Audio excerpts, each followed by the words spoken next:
And welcome back, everyone. Welcome back to our first match of the night. I mean, we just had a show match, true, in the 2v2 formats, but we are back with our 1v1s. We are back with the group stage of the H.4.0.S Galactic Battle number 2 by ENDORFY. ENDORFY. And spawning in the top left-hand corner of Oceanborn, we have our Terran, our Polish Terran player representing Team Sentry. It is Miszu. And spawning in the bottom right-hand corner, we have the Polish Zerg player, the Red Zerg, representing Platinum Esports. It is Aristori.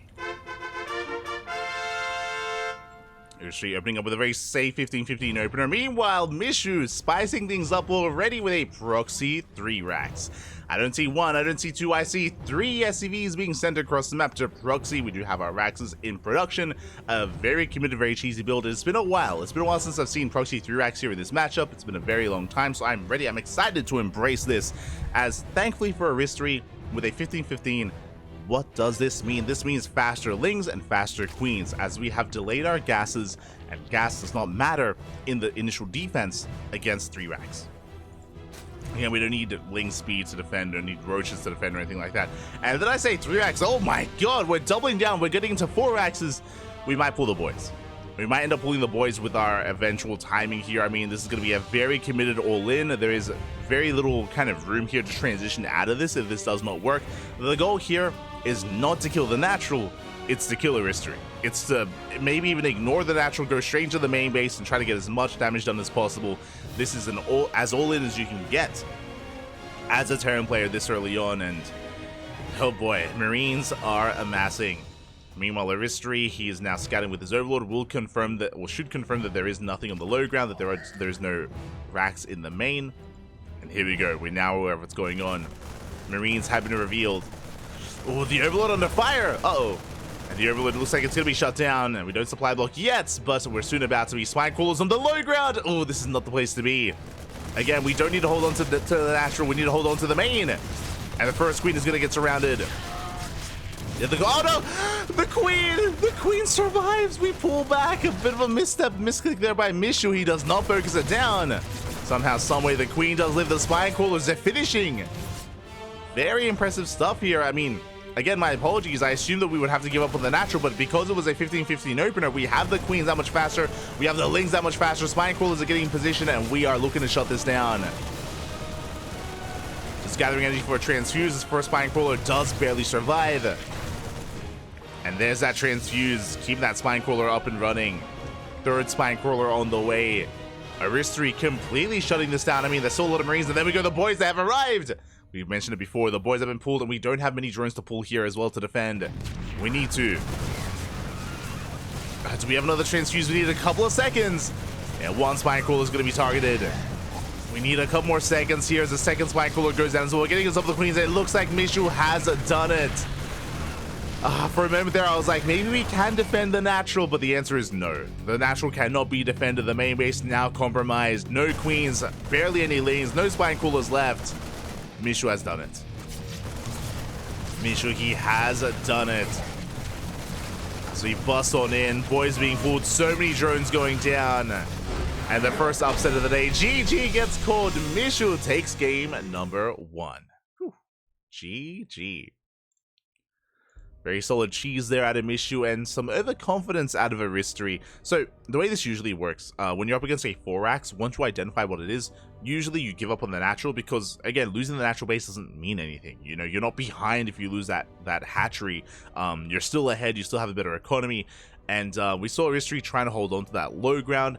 I feel like if you do, then you do need workers there to pull the boys as well, but alas, we saw that Aristori just did not have enough. He lost control of the low ground, and that was the end of the game then and there. It was a wild dynamic there, a wild game. GG, Miszu takes a lead, and Aristori is favored. Aristori is supposed to take this series, but now he's up against the wall.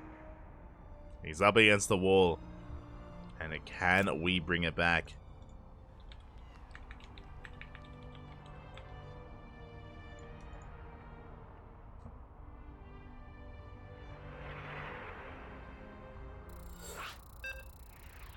Here we go.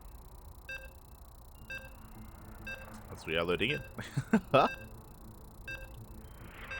Aristori a little bit upset, smudging a little bit after that loss.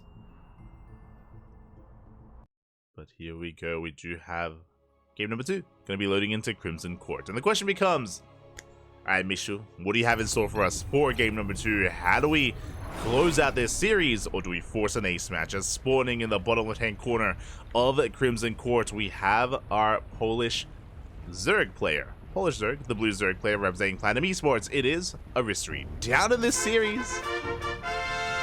And he has to fight back here right now as he's once again opening up 15-15 and spawning in the top right-hand corner. We have the red Terran player, also from the land of Poland, representing Team Sentry. It is Miszu, leading the series 1-0. One more game is all he needs to take the series, and that would be an insane upset. Coming into this, Aristori is the favorite player. Give us a standard game, give us a macro game, and Aristori should be taking it. But Miszu says no. Does deny that to Aristori in that first game. But now we're settling into game 2. What kind of turn will we take? Where will we take us? Where will Miszu take us? As for now, standard. No proxies this time. But meanwhile, again, Aristori is still going for a bit of a safer opener with that hatchery into spawning pool. He's going to be settling in. Mission success. True. Ahí está. Ay.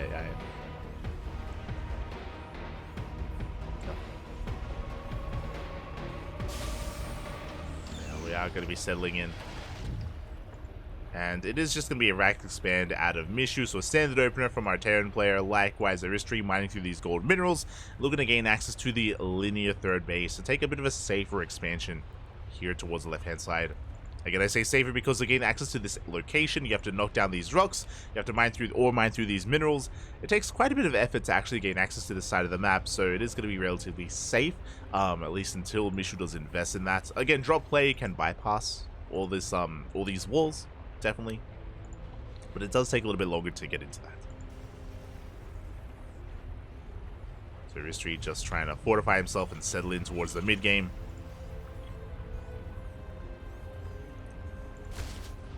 First Reaper does move out. Ling's already up and running. We do pick up our first Ling though. Queens are on the way and it looks like they should spawn in just in time. Drone is pulled away. We do save it. Up! Up! Oh my god, that was close. That was very close. But Aristori does keep his workers alive. And we do see Miszu opening up with a third CC before Starport. A very economic build actually. Much more macro focused. We can see kind of both different sides here of Miszu. We have the hyper aggression in game 1 and now the hyper greed in game 2. The most macroeconomic build you can go for. Reaper dips in. But the queen is in position. We're going to be able to stutter over and shoo it away. Reaper is going to be shooed away. So yeah, we're just selling into our 2A setup. Gas is now being taken. Now, because the gas is so late, because Ling speed is going to be so delayed, because again, we've been playing gasless this entire time, usually this leads into roaches. There it is, Roach 1 has been thrown down. And the reason why we see roach play is because Ling speed is so late that it's not really worth investing into anymore. So you just skip the Lings, you get into earlier roaches instead to have something to defend against the Hellions. Again, because Ling speed is so late, you're going to have Snowlings for so long, Hellions, they can just have their way with you. Hellions will just completely pull you apart, so roaches are necessary, they're required to survive. Oh, as Miszu is going 3cc into something very different, into a fusion core. 3cc BC. Okay. Now this can lead into mech. I mentioned during the Brood War show match how Miszu played mech when he played Brood War Terran. And I was like, yo, like, he does do this quite often when he plays StarCraft 2 as well. Like, play mech, I mean. So, this looks like the beginnings of mech. It is going to be a Viking first. The goal of this Viking is to shut down the Overlord, is to make sure and ensure that Aristori does not scout and does not recognize what's going on. Yeah, the Overlord is going to be shut down. And we shouldn't see too much here. We do get eyes on the tech lab, and that is a bit of a tell that something is wrong, something is amiss. There we go, spores are being thrown down. It looks like Viking into Banshee even. So Aristori is getting ready for that with the leaf spore crawlers. Has yet to confirm the BC. Now, I'm sure Aristori is familiar with Miszu, so BC might be on the mind as well for our Zerg player. Do you have Cyclone production again? BC into mech. Is what we expected. And we'll see how Aristori is able to respond. How many queens do we have? 6. A bit of a lower queen count. Thankfully, we're already investing into roaches. Roaches will do well against the mech army of Miszu. Overlord is going to be forced back. It is going to be shut down. Oh! Ooh. The Overlord will fall. It's going to be 2 Overlord kills so far, and there's still more Overlords out on the map. They were not pulled back home. A little bit risky there by Aristori. Now we're investing into Ling Speed. This should be Ling Bane Roach Ravager as our army composition. Aristori is expanding, or is saturating his 3rd. Not quite taking a 4th yet. I'm sure we will once the rocks get knocked down. Meanwhile, the first BC has arrived. Instantly, we see a Spire on the way. Spire is thrown down here at the 3rd. It is looking a little bit vulnerable, but queens are coming into support. We have Transfuse. The BC will force out a couple of those Transfuses, but should not get a queen kill. So we are keeping up. Overseer into the main confirms the mech, confirms the armory. And we do focus on a couple of workers, but we're not gonna get much more, so we do teleport back home. 5 drone kills is all we do get. More BCs on the way. We have a 2nd battlecruiser, now a 3rd battlecruiser in production as well. With the Spy, we should be working towards Corruptors. We can try to go Muta first, but if the BC count gets too high, Mutas, they can be a little bit lackluster. We'll see. See what we go for. As the 2nd BC is moving out, Aristori getting his 4th. 4th is on the way.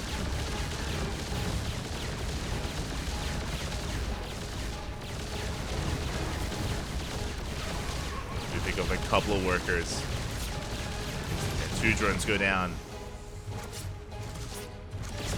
Aristori is doing a similar build to Cell vs. Mario. I mean, this build has been around for a couple of years now. And we catch 2 queens. Very nicely done. Yamato is done. We catch a couple of queens. 5 drones as well. Very nice damage, actually. Corruptors are still on the way. We get another queen. Yeah, things are escalating very quickly here in favor of Miszu. At the same time, Big Roach counterattack here across the map. It does force a teleport from the BCs, and we do defend. Honestly, that was a really good time to teleport because Corruptors are still on the way. They just popped out. So able to pull back, preserve the BCs, and defend. But this, if you remember, this build was popularized. Oh god, what was it? Not Cosmic Sapphire. We brought up this map earlier, the other day. It was two seasons ago, 2 map pools ago. It was, oh god. It was a small map. I'll remember it. I'll remember it. But the rationale for this build is if you're opening up defensively, like on a map like Goldenor, for example, or Radis's Station, you can open up Gasless the way that we have, just because this 3rd base is so secure.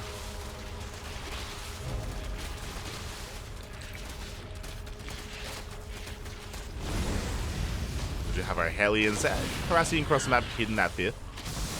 Roach is able to keep up. Oh, it's bothering me, so I'm looking it up. I'm looking up the map. Not any of these.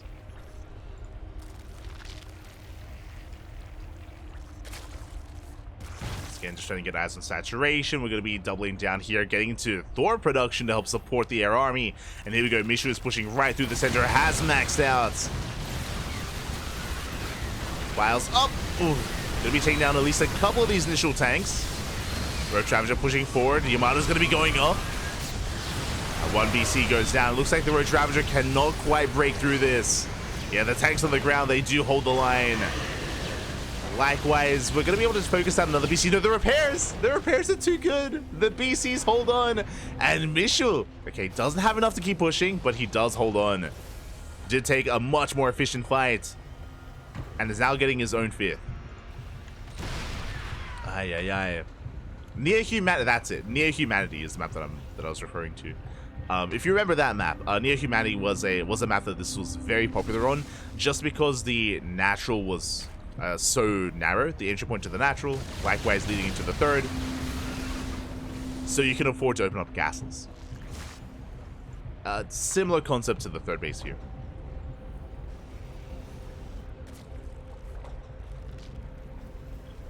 But yeah, it was very trendy on Near Humanity.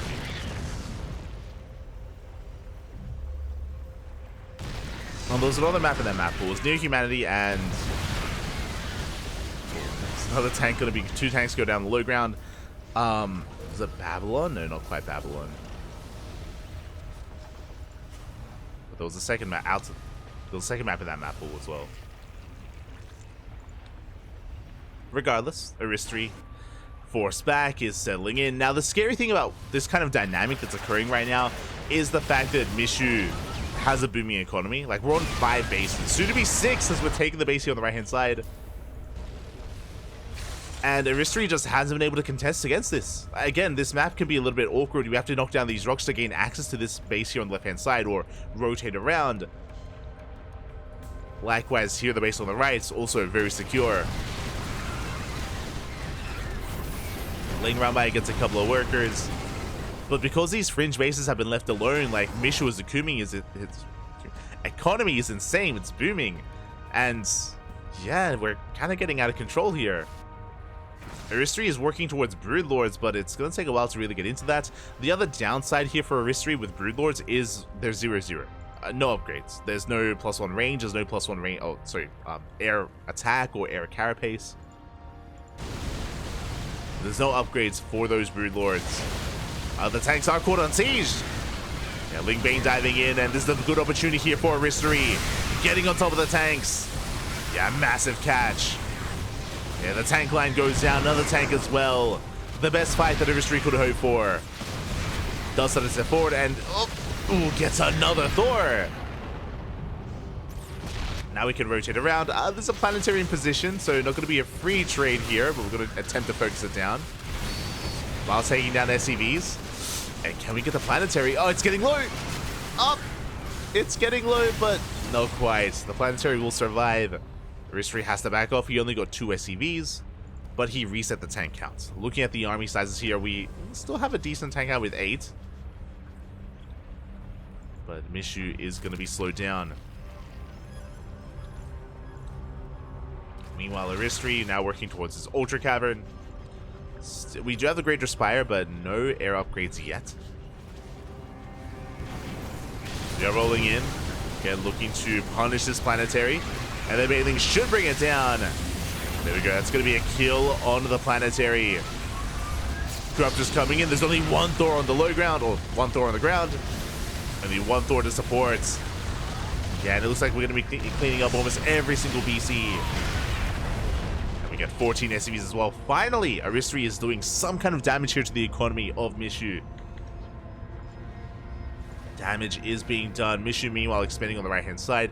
The scary thing here is that Aristori still has not gained access to this. Like, these rocks are still up and running. The minerals are still up and running. Like, these bases are so secure. So Miszu can sustain himself, is what I'm getting at. He can sustain himself here. Lings, they dive in, getting on top of some of these tanks. 2, 3 tanks going down. Once again, not enough support. Where the Hellions, the Hellbats, the Cyclones that will not hear every tank going down. Lings able to close that distance. Behind this, now we have some Hellions trickling in. But it's a little bit too little, too late. So we get 11 more workers. Now, again, with these expansions, Miszu can still remax, but we're bleeding out so much. It's having some rough fights. There we go. Now we're getting him back into Hellion production.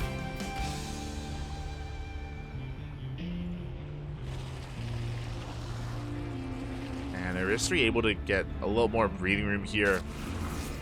His fresh base is up and running. Is now mining through the right-hand side. Very important that he mines through these minerals at least to be able to harass.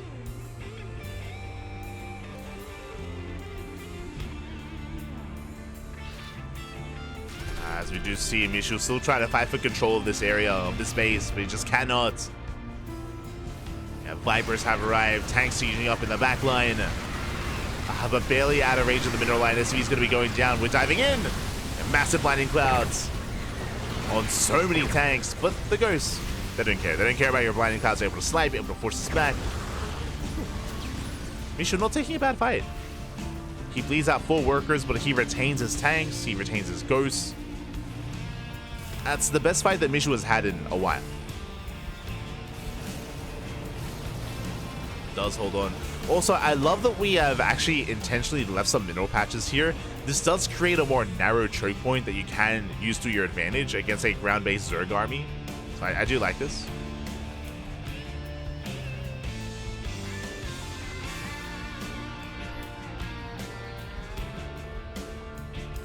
Meanwhile, Aristori is expanding.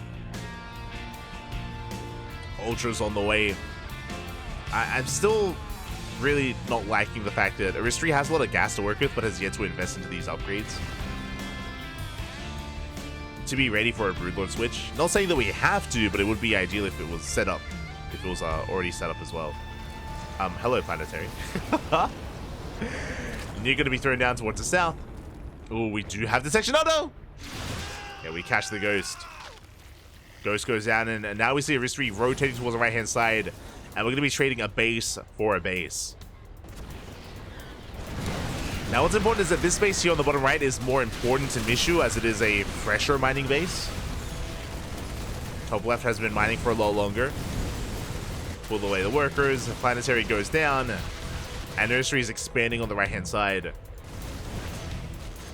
Meanwhile, Miszu is not stopping. Neither is Aristori. We're going full base trade. So far, trading one base for another. Collapsing on top of another Planetary. Planetary goes down. The Ghost Academy is exposed. The production's exposed. And we're going to be camping these Raxes. Camping the Ghosts. Ghost Academy going to be going down. At the same time, Miszu keeps on pushing. Gets a second hatchery. Going for the center base as well. And we do see Aristori turning back around. Does leave a couple of Lings to deal a little bit of extra damage. Raxes did fall. Likewise, Miszu also rotating out. Leaving a couple of Hellbats behind. Ling's trying to catch the army, but we got plenty of Hellbats. And we're even going for some of the tech. Okay, so as the dust settles and as Miszu keeps pushing, Aristori, he's down to 2 bases. He's down to 2 bases mining. Miszu is on, he's got top left, he's got the center base as well. 2.5. We have 2 bases for Aristori, 2.5 bases for Miszu. I should say, he's got the bases. What about the workers? Saturation is not quite there. Oof. So we are lacking those SCVs, muling our hearts out. Here we go, Miszu pushing right through the center. Miszu does have this army supply lead. He's up 50 army supply. Oh my god. It's got a massive ground army. Now would be a beautiful moment for Broodlords. And we have them. Let's go. What's our anti-air? We have Ghosts, we have 1 Thor. No Vikings, no BCs. But we're getting back into Thor production. And again, I spoke about this earlier. The downside to these Broodlords is the upgrades. We have none. We have 0 upgrades here for these Broodlords. So they're not going to hit too hard. Or as hard as they otherwise could have. Miszu re-expanding. Moving out, he's maxed out, so is Aristori. Bearing in mind, because of the low SCV count, the low worker count of Miszu, his army is massive. He has a super maxed army. Aristori, a lot of supplies tied up in drones instead. Okay, we do have infestors coming in. Neural's being researched. Bungle is ready. But can this army be stopped? Decent bailing connections. But the tank line is insane. We have some nice blinding clouds. We do catch 1 Thor. How many Broodlords do we have left? 5 Broodlords. Did I say 5? Down to 4. The ghosts are coming in. The snipes. We sniped the Broodlords out of the sky. 1-0 Broodlords left. And it looks like Miszu is pulling this off. Miszu is crazy, man. Bailey's are being shut down. Roach Ravager as well. This was not the fight to take. We snipe every single Broodlord, every single Viper. And Miszu is snowballing out of control, pushing on in. GG gets called, and Miszu will take the 2-0. GG. Oh my god. GG, well played. Congratulations here to Miszu, as he will take the series 2-0. Again, we had a 1 base all in game 1. It was proxy 4 racks when we and as well as pulling the boys. Here in game 2, we saw something a little bit different. We saw a more macro oriented game. It was 3 CC before starport into BC into mech, and a big kind of dynamic that was occurring here is the fact that it took a very long time for Aristori to start punishing the fringe bases of Miszu. Miszu's economy was booming for so long. He was able to take these fringe bases on the left and right hand side, and they were uncontested for far too long. And part of that is also the map, right? Crimson Court is known for this because it does take extra effort to actually gain access to these locations on the map, to knock down these rocks, to mine through these minerals. It is a big feature, and it is also why it's usually vetoed. That's something else I should bring up is this playstyle and what occurred here is boosted by the map itself, and it is a little bit on Aristori for not vetoing Crimson Court, as Crimson Court is typically vetoed here in this matchup. So yeah, especially considering if he knew that Miszu likes playing mech. Otherwise, we did need to be more active and more proactive when it comes to harassing and knocking down these rocks, and you know, heading over on the right hand side as well. Eventually Aristori did punish some of these bases. Eventually he was able to knock some of them down, but by that point it was a little bit too late. It was too late. Miszu had already maxed out and gained so many benefits from those bases. And GG, well played. Congratulations to Miszu. My condolences to Aristori, but that is a big upset. I would rate Aristori a little bit higher than Miszu here, at least in my mind, when it comes to their accolades and their performances and their results. So that is a big win for Miszu. And with that, we are going to be going on a small break. And we're going to be getting ready for the rest, or for the next series in the group stage. Quickly double checking here. Do we have any other results? Do we have any other updates? It looks like we do. Oh my god. Yeah, we have a lot of updates actually. Quickly going over them, it looks like a laser took down Danielo. We had Rodzen taking down Matrix as well. Actually, let's switch on over. Have a look at the bracket. Okay, we have Laser 2-0ing Danielo. We have Rodzen 2-0ing Matrix. A laser up against Rodzen is going to be occurring. I think we're going to be casting that on this channel. It's going to be a fun ZvP. We have Cristiano taking down Nanian. Miszu 2-0ing Aristori. Again, I would say that this is so far the biggest upset of the tournament, is Miszu taking down Aristori.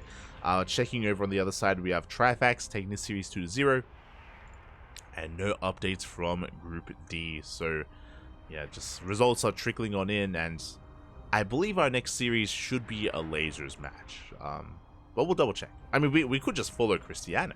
Oh, sorry, Miszu into Cristiano. It's possible. We'll see. For now, we're going to be going on a short break. When we return, we'll have our next series. We'll have our next match. See you soon.